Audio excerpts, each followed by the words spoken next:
আমেরিকায় থেকেছি বলে যদি আমাকে বলা হয় আপনি বিদেশি নাগরিক, তাহলে তো কালকে তারেক রহমান সাহেবকে সেই কথা বলতে হয়। এমন কোনো বিশ্বাসযোগ্য উদ্যোগ নেওয়া হয়েছিল কি না 7 বছরে রোহিঙ্গাদের প্রত্যাবাসনে?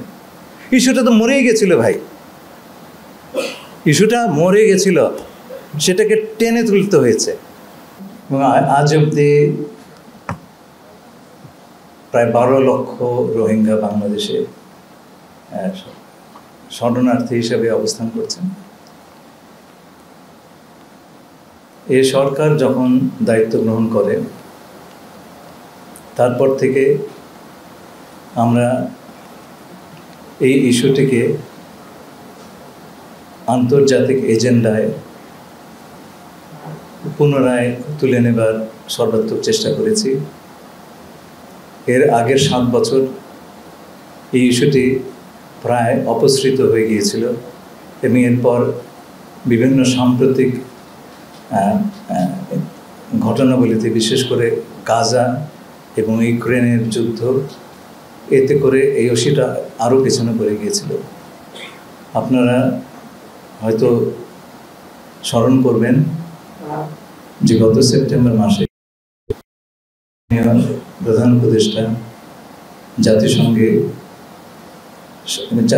সাধারণ অধিবেশনে এই ইস্যুটি উত্থাপন করেছিলেন এবং জাতিসংঘকে একটি আন্তর্জাতিক সম্মেলন আয়োজন করার আহ্বান করেছিলেন।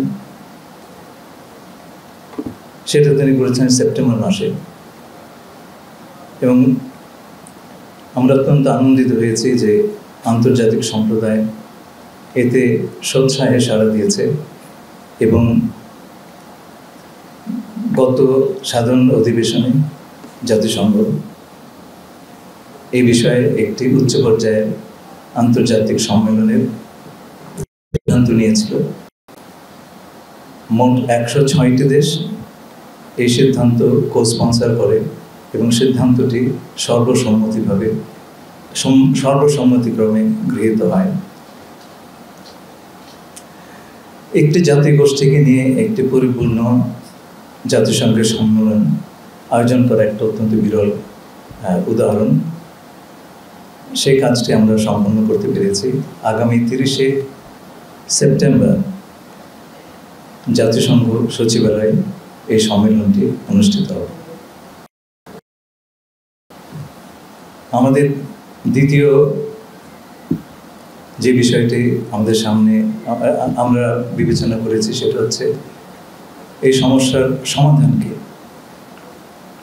আমরা প্রথম থেকে ভেবেছি এই সমস্যার সমাধান রোহিঙ্গাদের মায়ানমারে প্রত্যাবর্তন করা, প্রত্যাবাসনই এই সমস্যার সমাধান। আন্তর্জাতিক সম্প্রদায়ের সঙ্গে নিরলসভাবে কাজ করেছি এবং আমি আনন্দিত যে এই ব্যাপারে আমরা এখন একটা আন্তর্জাতিক কনসেনসাসে পৌঁছেছি। আপনারা জানেন জাতিসংঘের মহাসচিব তিনি এসেছিলেন মার্চ মাসে এবং তিনি দ্ব্যর্থহীনভাবে বলে গেছেন যে এই সমস্যার সমাধান কেবলমাত্র মিয়ানমারের রোহিঙ্গাদের প্রথম যে পদক্ষেপ, মানে কারা ফেরত যাবেন সেই সম্পর্কে একটা মায়ানমার সরকারের থেকে সিদ্ধান্ত নিয়ে আসা। 2017 সালে বাংলাদেশের সঙ্গে মায়ানমারের একটি চুক্তি স্বাক্ষরিত হয় এবং তারপরে আমরা 8 লক্ষ রোহিঙ্গাদের নাম কয়েক দফায় মায়ানমার সরকারের কাছে পাঠাই ভেরিফিকেশনের জন্য। গত 8 বছর ধরে এই ভেরিফিকেশনের ব্যাপারে কোনো অগ্রগতি আমরা দেখতে পাইনি। গত ফেব্রুয়ারিতে মায়ানমার জান্তা প্রধানের স্পেশাল এনভয় তার সঙ্গে আমার দ্বিপাক্ষিক বৈঠক হয় এবং তাতে তারা প্রথমবারের মতো ইঙ্গিত করেন যে এই 8 লক্ষ রোহিঙ্গাদের মধ্যে 2.5 লক্ষের ভেরিফিকেশনের কাজ তারা এবং এর মধ্যে 1,80,000 তারা প্রত্যাবাসনযোগ্য হিসেবে নির্ণীত করেছেন। আর বাকি 70,000-এর সমস্যা ছিল ছবি এবং কিছু তথ্য নিয়ে, সেগুলো তারা আমাদের সঙ্গে বসে নিরসন করবেন। এই সিদ্ধান্তটি বিমস্টেক বৈঠকের গত মাসে আমি এবং মিয়ানমারের উপপ্রধানমন্ত্রী এবং পররাষ্ট্রমন্ত্রী যৌথভাবে এটা আমরা অ্যানাউন্স করি। এর ফলে আমরা প্রত্যাবাসনযোগ্য রোহিঙ্গাদের প্রথম তালিকা লাভ করি। কাজ গত 7-8 মাসে সম্পন্ন করেছি, যেটা আগের 7 বছরে হয়নি। এগুলো ছিল প্রত্যাবাসনের জন্য অত্যন্ত জরুরি কাজ। এরপর হচ্ছে প্রত্যাবাসন প্রক্রিয়া, আপনি কিভাবে পাঠাবেন, এবং সেখানে আপনাকে যে বাস্তবতাটা আমরা মুখোমুখি হয়েছে সেটা বিচার করতে হবে। সেটা হচ্ছে মায়ানমার সরকারের দখলে প্রায় 90% রাখাইন আর্মি এটার অধিকার নিয়ে নিয়েছেন আরাকান আর্মি, এবং আরাকান আর্মি এবং সেই সাথে মায়ানমার সরকারের সঙ্গে আলোচনা করে এই প্রত্যাবাসন প্রক্রিয়া শুরু করা সম্ভব। সেই আলোচনা আমরা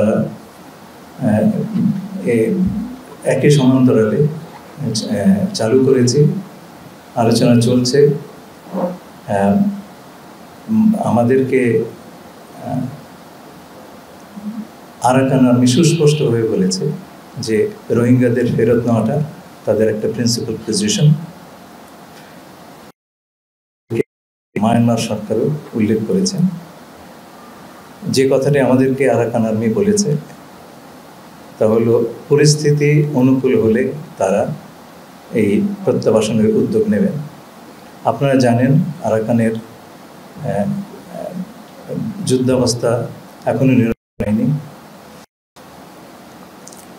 এবং এই বিষয়ে আমরা দুপক্ষের সঙ্গে কথা বলেছি এবং আমরা কিছু অগ্রগতি অর্জন করেছি।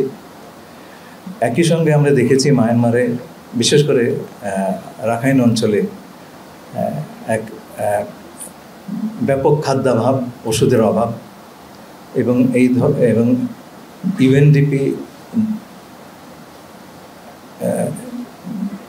রিপোর্ট অনুযায়ী সেখানে এক ধরনের মানবিক সংকট, ভয়াবহ মানবিক সংকট দেখা দিয়েছে। আমাদের একটা আশঙ্কা হচ্ছে এই অবস্থাতে খাবার না পেয়ে, ওষুধ না পেয়ে লোকজন চলে আসতে পারে, বিশেষ করে রোহিঙ্গারা যারা সবচেয়ে ভালনারেবল অবস্থায় আছেন, তাদেরই আবার চলে আসার প্রবণতা বেশি হতে পারে। আমরা ইতিমধ্যে 12 লক্ষ রোহিঙ্গার ভার বহন করছি প্রায় 8 বছর ধরে। আমরা আমাদের সীমার বাইরে চলে এসেছি, আমার এই ভার ধারণের যে সীমা তার বাইরে চলে এসেছি, এবং অতিরিক্ত কোনো শরণার্থী অ্যাকসেপ্ট করা আমাদের জন্য সম্ভব নয়, এবং আমরা সেটা করতে চাই না। দ্বিতীয়ত, খাদ্য সংকটে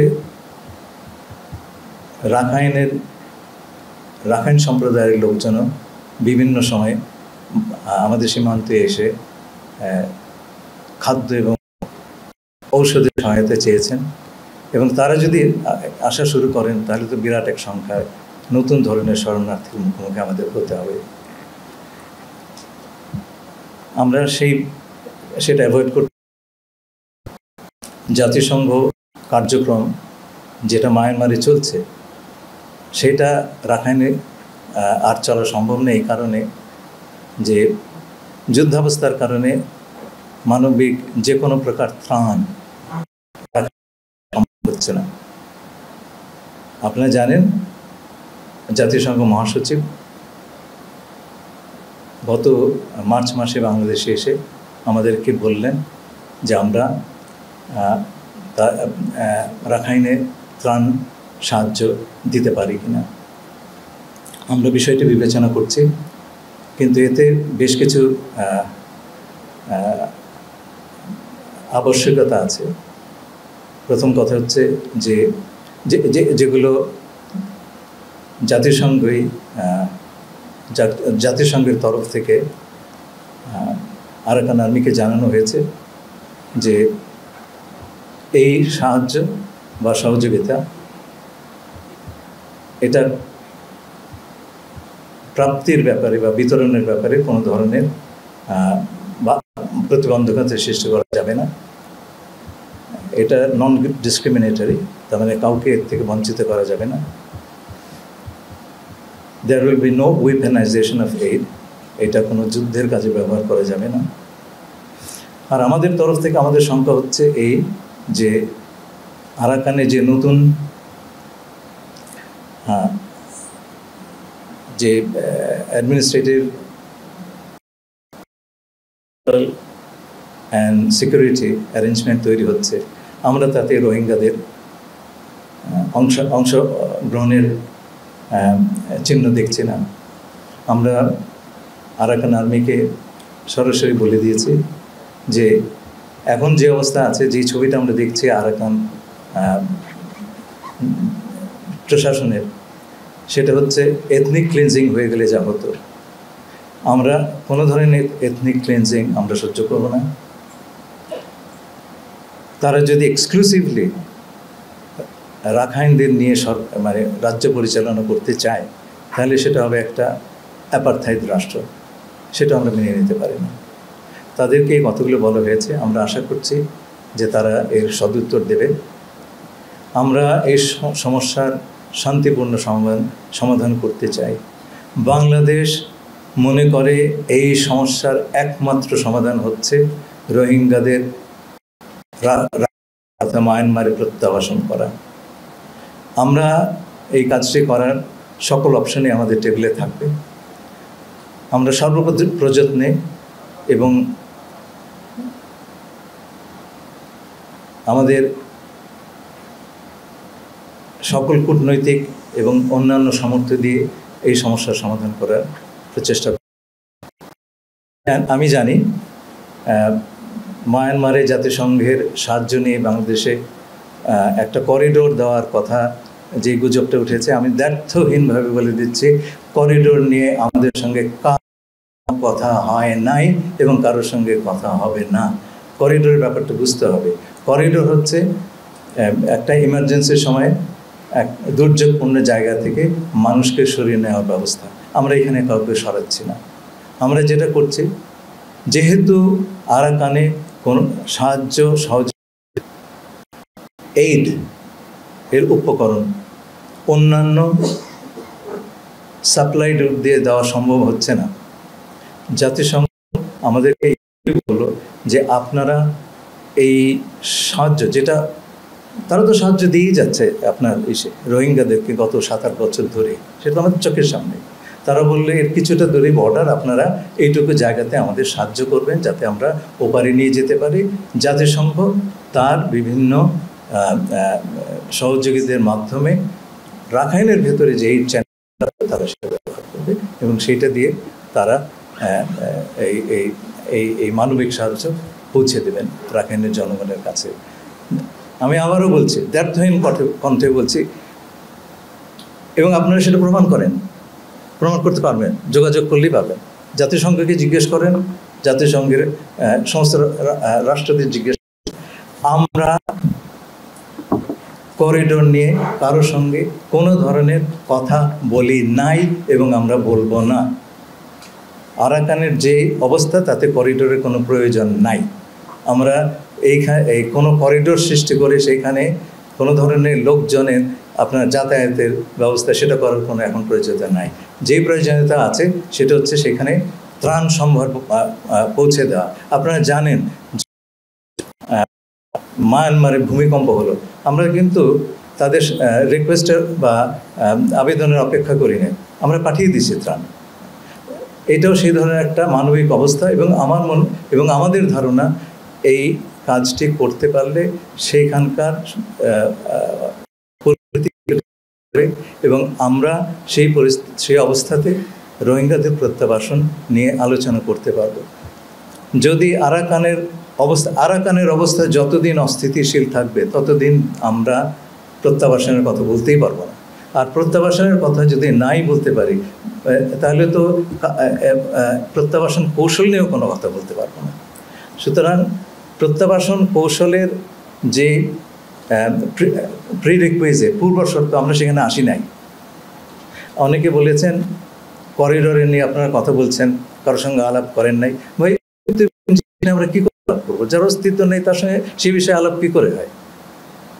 আর আরেকটি কথা আপনারা শুনেছেন, আমার জাতীয়তা নিয়ে আমার একটাই ন্যাশনালিটি সিটিজেনশিপ, বাংলাদেশের সিটিজেনশিপ। আমি এখানে আসার আগে আমার পরিবারের সঙ্গে আমেরিকায় থেকেছি, কিন্তু আমার কোনো আমেরিকান পাসপোর্ট নাই। বাংলাদেশ ছাড়া অন্য কোনো দেশের জাতীয়তা আমার নাই। এখন আমাকে যদি বলা হয় যে আপনি জাস্ট বিকজ কেবলমাত্র আমি আমেরিকায় থেকেছি বলে যদি আমাকে বলা হয় আপনি বিদেশি নাগরিক, তাহলে তো কালকে তারেক রহমান সাহেবকে সেই কথা বলতে হয়। এটা তো আমি আবেদন করবো আপনার বুঝে শুনে কথা বলবেন। আমাকে যদি আপনার ঢিল করেন সেই ঢিল কিন্তু অন্যর ওপর গিয়ে পড়তে পারে। আমি যেটা নই আমাকে সেটা বানাবেন না প্লিজ। আর পারলে প্রমাণ করেন, আদালতে গিয়ে প্রমাণ হবে। আমার একটা রাইট আছে তো বাংলাদেশি একজন নাগরিক হিসাবে। আপনারা যদি সেই রাইটটা রেসপেক্ট না করেন, আমি আপনাদের বলছি না, যে কথাগুলি উঠেছে সেটা খুব দুঃখজনক হবে। সেই কথাটি তাহলে যে কোনো লোকের উপর প্রযোজ্য হবে। প্লিজ ত্রাণ সাহায্য রাখাইনে দিবে, তাই তো? তাই যদি দিতে পারতো তাহলে কালাদান প্রজেক্টের কি দরকার হতো? আমাকে তাই বলেন। এটা তো উল্টো যাচ্ছে। সিটওয়েতে আসছে, সিটওয়ে থেকে মিজোরামে যাচ্ছে, তাই না? এখন উল্টোটাই যদি সম্ভব হতো তাহলে কালাদানের দরকার ছিল না, ঠিক না? আচ্ছা, সেই আলাপে আমি তো জানি না জাতিসংঘ কোন দেশের সঙ্গে কার আলাপ হচ্ছে, আমাকে বলবে কেন, তাই না? কিন্তু আমরা বুঝতে পারছি যে অন্য কোনো চ্যালেঞ্জ নাই। এখন আমরা দেবো কি দেবো না এটা আমার সার্বভৌম সিদ্ধান্ত। আচ্ছা, 2 নম্বর সাউথ সুদান। এটা নিয়ে আপনি মনে রাখবেন, জাতিসংঘ এই ধরনের বিষয় নিরাপত্তা পরিষদের সম্পূর্ণ সম্মতি না নিয়ে এই কাজটা করতে পারে না। বিশেষ করে 5টি ভেটো মেম্বারের সমর্থন ছাড়া জাতিসংঘ এই ধরনের কাজ করতে পারে না। যেমন ধরেন ইরাক কুয়েত যুদ্ধের সময় ইরাক ঢুকে পড়েছিল কুয়েতে, তারা ফেরত যাচ্ছে না। জাতিসংঘর নিরাপত্তা পরিষদে সবগুলো সদস্যের সম্মতি নিয়ে সিদ্ধান্ত হলো একটি জাতীয় সংঘ বাহিনী সেইখানে যুদ্ধে অবতীর্ণ হয়ে ইরাকের সীমান্তের ভেতরে পাঠিয়ে দিবে ইরাকের সৈন্যদের। আমি সেই সিদ্ধান্ত যেদিন হয় আমি সিকিউরিটি কাউন্সিলে নিজে বসেছিলাম, সবাই হাত তুলেছেন, কেবল কিউবা এতে ভোট দেয় নাই। জাতিসংঘ কখনই এই ধরনের কেসে নিরাপত্তা পরিষদের সম্পূর্ণ সমর্থন ছাড়া কিছুই করতে পারবে না। এখন আপনি আমাকে বলেন, যদি মিয়ানমারকে কেটে আরাকান বের করে নিতে হয়, চীন এবং রাশিয়া কি ভোট দিবে? তাদের তো 2টা ভেটো আছে।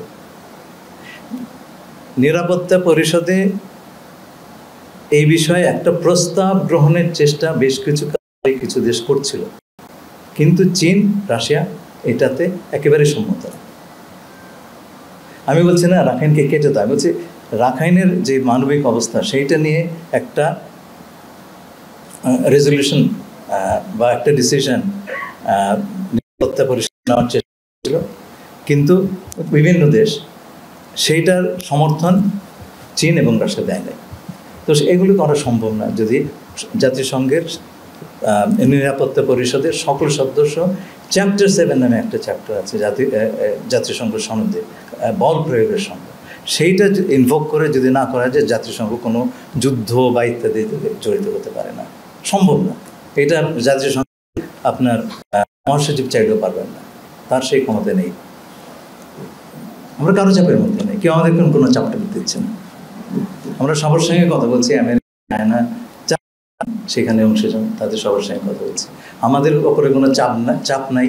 যেই জিনিস নাই সেটার ভারতব আমরা অনুভব করতে পারি না, 1 নম্বর। 2 নম্বর, তাড়াহুড়োর কোনো কথা নাই, আমাদের সোজা হিসাব আমাদের সোজা, সেটা হচ্ছে রোহিঙ্গাদের ফেরত যেতে হবে, এবং ফেরত গিয়ে তারা যেন আবার আগের 2 বারের মতো প্রত্যাবাসিত হয়েছে সেরকম আর ফেরত না চলে আসা। It has to be a sustainable repatriation. তারা যাবেন এবং সেখানে থাকবেন। সেই কাজটি করতে হলে রাখাইনের যে আপনার প্রশাসন গড়ে উঠেছে, যে সিকিউরিটি অ্যারেঞ্জমেন্ট গড়ে উঠেছে, তাতে যদি রোহিঙ্গাদের উপস্থিতি না থাকে আনুপাতিকভাবে, তাহলে তারা সেখানে যাবেন কেন? তাদেরকে রক্ষা দিবে। ভবিষ্যতে আবার এটা হবে না সেটা গ্যারেন্টি কে দিবে? কেউ তো দিবে না। আজকে তারা ফেরত গেলেন, কালকে তাদের আবার একটা জাতিগত নিধন করে ফেরত পাঠালো, সেইভাবে হবে না রে ভাই। This has to be a sustainable repatriation. আমরা বারে এই সমস্ত জিনিস ফাজলামি সহ্য করতে পারবো না। They have to go back, they have to stay there, এবং সেই ধরনের কন্ডিশন তৈরি করতে হবে।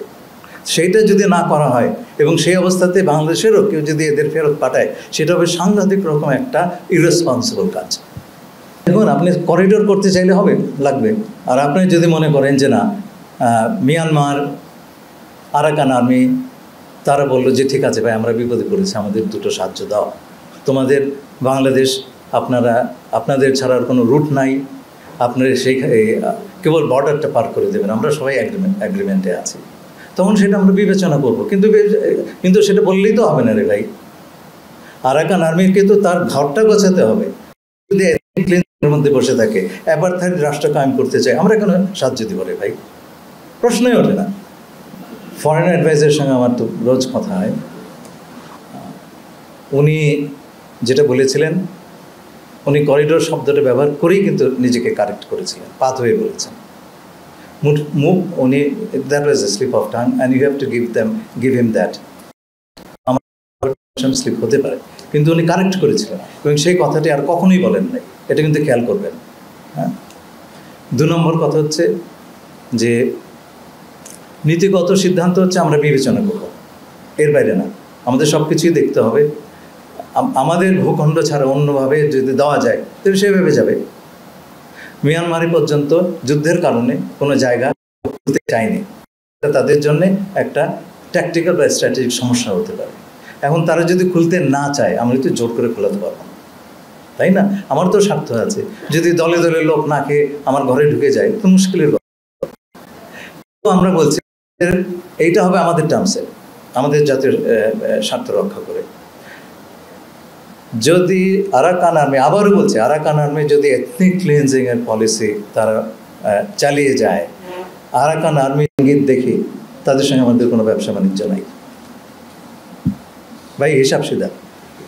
সব কিছুই কিন্তু পাবলিক ডিপ্লোমেসির ব্যাপার নয়। কোনো রাষ্ট্রই সব কিছু ডিসক্লোজ করবে না।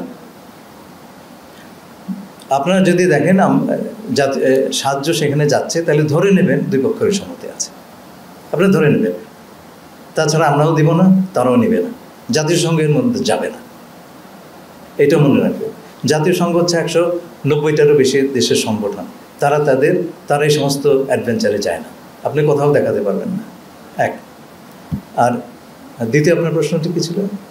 জাতিসংঘে তারা পুরোটার দায়িত্ব নিচ্ছেন, এমনকি ওপারে গিয়ে যে সেফটি সিকিউরিটি, এটা তাদের দায়িত্ব। আমাদের কাজটা হচ্ছে, এই বর্ডারটা হচ্ছে একটা পোরাস বর্ডার, সেখানে নানা রকম জিনিস হয়। আমরা চেষ্টা করব বর্ডার কন্ট্রোলটা করতে, যাতে করে তারা জিনিসটা ওপারে নিয়ে যেতে পারে নিরাপদে।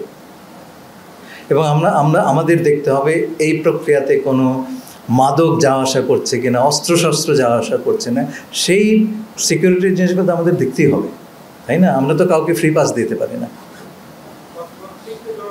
কোনো সম্ভাবনা নেই। আমরা শুনেন, 2 পক্ষ যদি রাজি হয়, এটা আপনারা একটা ভেবেই দেখেন না, একটু যুক্তি দিয়ে দেখেন। 2 পক্ষ যদি রাজি হয় যে ভাই আমি বিপদে আছি, আমাকে একটু সাহায্য করো, সম্মতি, কনফ্লিক্টটা কি করে যাই? আর কনফ্লিক্ট না থামলে তো আমরা যাবই না। আমরা 2 পক্ষকেই বলেছি যে যদি আরাকান আর্মি তার সশস্ত্র কর্মকাণ্ড ওই সময়টুকুতে বন্ধ না করে, এবং মিয়ানমার বিমান বাহিনী যদি এয়ার স্ট্রাইক বন্ধ না করে, কোনো এইড আমাদের এখান থেকে যাবে না। এটা পরিষ্কার করে বলে দেওয়া হয়েছে, এবং এইটা আমি বারে বারে কিন্তু বলেছি, আপনারা চেপেছেন অনেকে।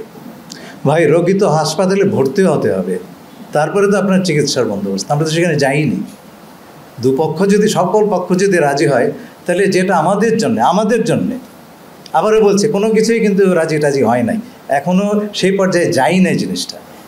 যদি যাবার হয় তাহলে পরে আমরা সবার সঙ্গে বসে সেটা ঠিক করব, কারণ সেইখানে আমাদের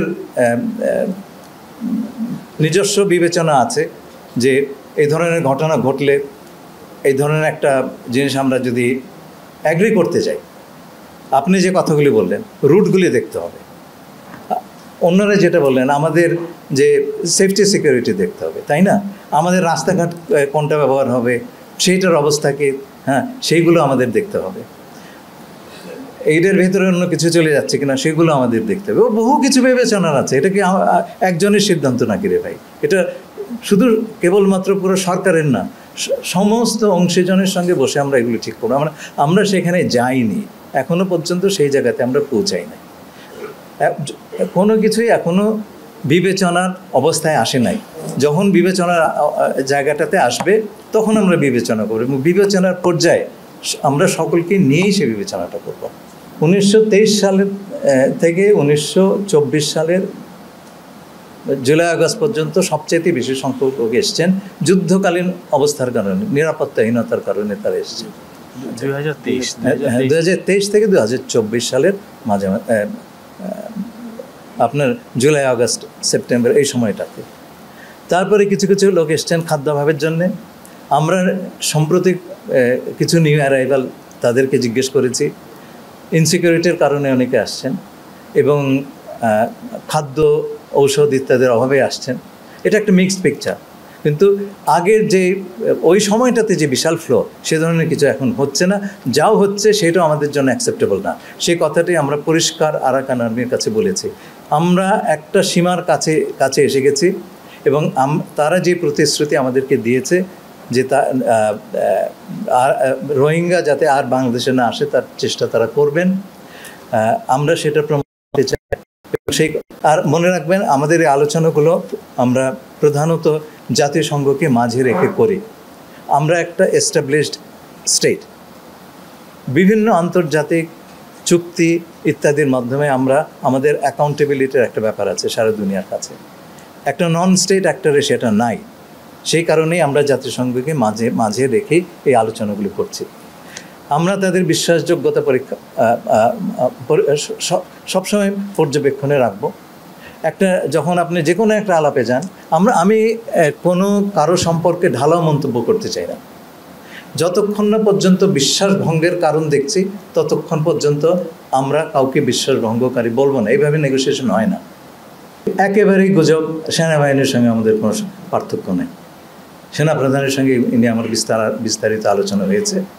এই সম্পর্কে আমরা একেবারে এক সমতলে। এখানে কোনো ভাগ ফকন নাই। 2 নম্বর কথা হচ্ছে, আপনি প্রতিপক্ষকে বিশ্বাস করবেন কি করে? আপনি তাকে কিছু কথা বলেছেন, সেই কথাগুলি সে মানছে কিনা। আমরা তো বলছি আমরা রোহিঙ্গাদের রিপ্রেজেন্টেশন দেখতে চাচ্ছি। এথনিক ক্লিনজিং কিংবা অ্যাপার্থাইড শাসন, এগুলো আমরা মানি টানি না। অ্যাপার্থাইড গত শতাব্দীতে আমরা সভ্যতার পেছনে ফেলে এসেছি। আমরা দেখবো আগামীতে তারা এটা করছেন কিনা, তাদের একটু সময় দিয়ে দেখছি। আপনি তো সময় দেবেন তাকে, কিন্তু সেটা যদি না করে, তখন আমরা এটা একটা বিশ্বাসভঙ্গ, বা আমরা ধরে নেব এই প্রতিশ্রুতি আসলে ফাঁকা। কিন্তু তার আগে তাই না? এই প্রশ্নটির উত্তর আমি দিতে চাইনি, কিন্তু আমি এখন দিতে হচ্ছে। আমি আশা করেছিলাম আপনারা এটা খুঁজে বের করবেন। করিডোরের প্রচারণা কিন্তু বাংলাদেশ থেকে ওঠে নাই। এইটা উঠেছে প্রতিবেশী দেশের একটি নিউজ পোর্টাল থেকে। আপনারা খোঁজ করে দেখবেন, আপনারা জানেন। তারা এটাও বলছে যে আমরা আমেরিকার সপক্ষে একটা প্রক্সি যুদ্ধ করবো সেখানটাতে, জাতিসংঘকে নিয়ে। আরে ভাই, জাতিসংঘ কি যুদ্ধ করতে পারে নাকি নিরাপত্তা পরিষদের বাকি সমস্ত সদস্যদেরকে বাদ দিয়ে? এটা তো একটা সাধারণ প্রশ্ন। আপনি জাতিসংঘ, আমেরিকা সবাইকে টেনে আনলেন, আমরা একটা প্রক্সি যুদ্ধে যাচ্ছি, তার মধ্যে জড়ালো আমি বিদেশি আমেরিকান নাগরিক, এই প্রচারণাটা কোত্থেকে এসছে আপনারা হিসাব করে দেখেন। এটা কি বাংলা?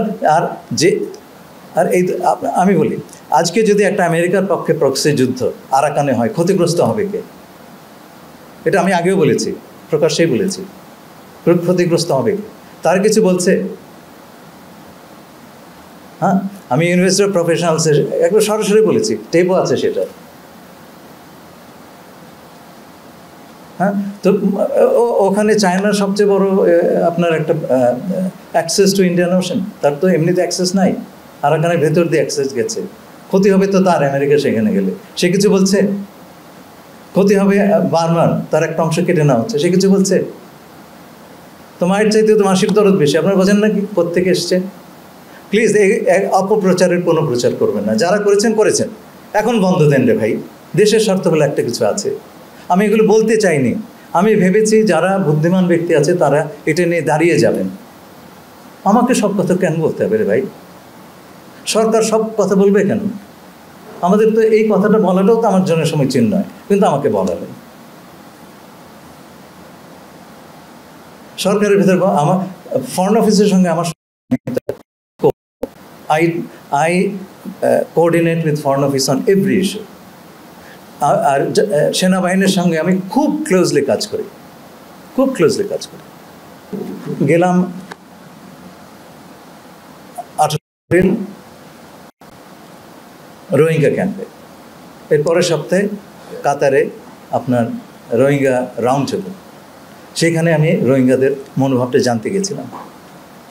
ফেরার পথে রামু ক্যান্টনমেন্ট পরে সেখানকার কমান্ডার জেনারেল মিনহাজ আমাকে বললেন যে আপনি যদি আমার পাশ দিয়ে যাচ্ছেন এক বেলা চা খেয়ে যেতেন। আমি গেলাম, কারণ 1 লক্ষ এই যে রোহিঙ্গা নিয়ে যে ইফতার হলো, আমার এই কাজটাতে উনি খুব সাহায্য করেছেন। আমি ওনার সঙ্গে চা খেয়ে আধা ঘন্টা ছিলাম, বেরিয়ে গেছি। প্লেনে চড়ে বাড়িতে বসতে বসতে সেই পোর্টালে যে আমি নাকি তার সঙ্গে দেখা করতে গেছি এই প্রক্সি যুদ্ধের বন্দোবস্ত করার জন্য। ভাই কি অবস্থায় আছে আপনারা বোঝেন? কতগুলো চোখ আমাদেরকে প্রতিনিয়ত তাড়া করে, এই অবস্থাতে আমাদের কাজ করতে হয়।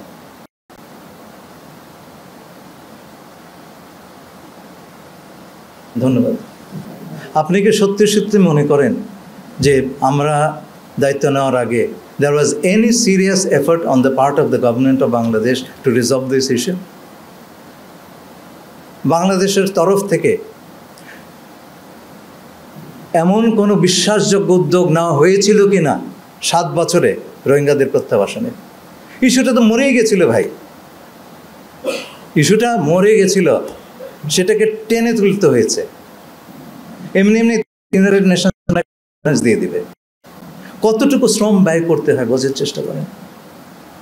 তারপরে এই কনসেনসাস যে ফেরত যাওয়াটাই হচ্ছে একমাত্র সমস্যা, গ্লোবাল কনসেনসাস আকাশ থেকে পড়েনি ভাই। এই যে 1 লক্ষ, হ্যাঁ, 1,80,000 গত 7 বছরে আনতে পেরেছে নাম্বারটা তো দিয়েছে 6 বছর আগে, আর 8 লক্ষের হিসাব আনতে পেরেছে। সুতরাং বিশ্বাস অবিশ্বাসের কথা ওইভাবে বলবেন না। আমাদের তরফ থেকেই তো উদ্যোগ ছিল না কেন সেটা আমি আর বিস্তারিত বলবো না, আপনারা ভেবে নেবেন। সব প্রশ্নের উত্তর আমার কাছে নাই। আচ্ছা, 2 নম্বর কথা, ফেব্রুয়ারিতে আমার সঙ্গে বৈঠক হয়েছে মিয়ানমারের, তারা বলেছে 1,80,000 তারা এটা পাবলিক করবে। আমার সঙ্গে করলো 2 মাস পরে করলো, তো সেটা কথাটা তো রাখলো। তারপরে আমি অবিশ্বাস করে বসবো? বিশ্বাসযোগ্যতাটা প্রমাণ করতে হয় কাজের মাধ্যমে, এর জন্য সময় লাগে। চট করে আপনি বলতে পারেন না যে আমি ওকে আমি বিশ্বাস করি না। এইভাবে ডিপ্লোমেসি হয় না রে ভাই। It's a very very these things will have to be very very carefully handled. আমি একটা কথা বলি, জাতিসংঘের কোনো কাজই লিখিত হয় না unless there is an agreement. আমি তো ওখানে অনেক বছর কাজ করেছি। কোনো অ্যাগ্রিমেন্ট না হলে সকল পক্ষের সম্মতি এবং কীভাবে এইগুলো মোটামুটি যতক্ষণ না পর্যন্ত চূড়ান্তভাবে নির্ণীত হবে ততক্ষণ পর্যন্ত কিছুই লিখিত হবে না। এইটা রেজিস্ট্রেশন এবং এটার বায়োমেট্রিক্স ডেটা ভেরিফিকেশন এটা করে ইউএনএইচসিআর, তারা সেটা করে থাকেন। এবং রোহিঙ্গারা এখন এটা কিন্তু 12 লক্ষ লোক একটা ক্যাম্পের ভেতরে থাকে। সেই ক্যাম্প থেকে 2-4 জন যদি বেরিয়ে যায়, কোথাও চলে যায়, সেটা নিরূপণ করা আমাদের জন্য কঠিন। এবং যেটা হয়েছে খুব দুঃখজনক, যেটা ইউএনএইচসিআর এর সঙ্গে আমাদের একটা এমওইউ ছিল, এখনও আছে, মেমোরেন্ডাম অফ আন্ডারস্ট্যান্ডিং। তাতে বলা হয়েছে রোহিঙ্গাদের যে বায়োমেট্রিক ডেটা, ছবি, এগুলোর মালিক হচ্ছে বাংলাদেশ এবং ইউএনএইচসিআর, কাস্টোডিয়ান হচ্ছে বাংলাদেশ এবং ইউএনএইচসিআর। প্রায় 7 বছর ধরে আমরা যে মালিকানা দাবি করি নাই, ইউএনএইচসিআর এর কাছ থেকে আমরা কোনো ডেটাই চাই নাই। ইলেকশন কমিশনের সঙ্গে আমার আলাপ হলো, আমি তাদের জিজ্ঞেস করলাম আপনাদের ডেটাবেজের সঙ্গে রোহিঙ্গা ডেটাবেজের যোগাযোগ আছে কিনা। তারা বললেন এই কথা তো কেউ বলে নাই। এইটা না হলে পরে আপনি কি করে জানবেন জাতীয় পরিচয়পত্রে রোহিঙ্গা নাই? আপনি কি করে বলবেন পাসপোর্ট নিয়ে যায়নি বা ভোটার লিস্টে নাম ওঠে নাই? এই কাজই তো করে নাই ভাই। এখন সেই কাজটা আমরা শুরু করেছি। এখন এই বায়োমেট্রিক ডেটা যেটা বলেছি আমরা, সেটার মালিক, and we are sovereign, you are not. Data দিতে হবে, ডেটা দিয়ে এখন তারা দেবে, সেই ডেটাটা আমরা উপযুক্তভাবে, ভাই দেশের ভেতরে যে কী অবস্থা বলে বোঝাতে পারবো না। This is one of the problems, right? কেউ এটা নিয়ে কথা বলে না। আমি আপনাকে ধন্যবাদ দিচ্ছি, আপনি বললেন, এইটাও আমাদের নিরসন করতে হচ্ছে। এখন এই ডেটাবেজ, আমাদের ডেটাবেজ, তখন আমরা বুঝতে পারবো যে এটা যদি ইন্টারঅপারেবল হয়, আমরা সঙ্গে সঙ্গে বুঝতে পারবো যে আমাদের জাতীয়, মানে রোহিঙ্গা বেজের কোনো কিছু আমাদের জাতীয় ডেটাবেজে ঢুকে গেছে কিনা আমরা বের করে ফেলবো। তখন ইটস ভেরি সিম্পল। কিন্তু এই কাজটি হয় না, একটি পয়সা আমাদের ভাগ থেকে যাবে না। আমাদের জেআরপিতে যেটা বলা আছে, একটি পয়সা থেকে যাবে না। রোহিঙ্গা ঋণের ত্রাণের সামান্যতম অংশ ওখানে যাবে না। It's a completely different arrangement. যদি হয়, এটা কিন্তু বিশাল এক যদি। আচ্ছা, আর 2 নম্বর জেআরপির কথা বলে যে না ভাই, এইগুলি এত তো আমরা এখনো বলতে পারবো না। কি আমরা সেখানে যাইনি তো রে ভাই, আসল জিনিসটাই হয় নাই। বাচ্চাই জন্মায় নাই, আপনি তাকে বোতল দুধ খাওয়াবেন না, হয়নি তো। Okay, thank you very much.